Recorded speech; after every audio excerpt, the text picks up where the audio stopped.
కొణిదెల పవన్ కళ్యాణ్ అనే నేను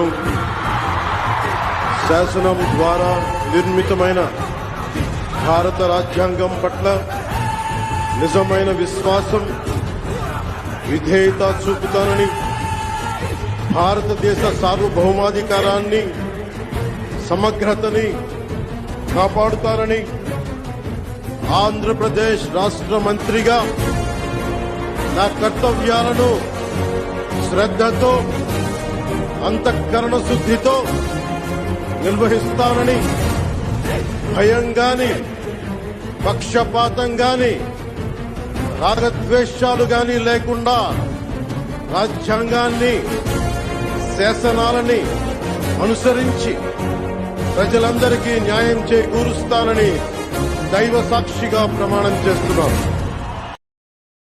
Download ShareChat.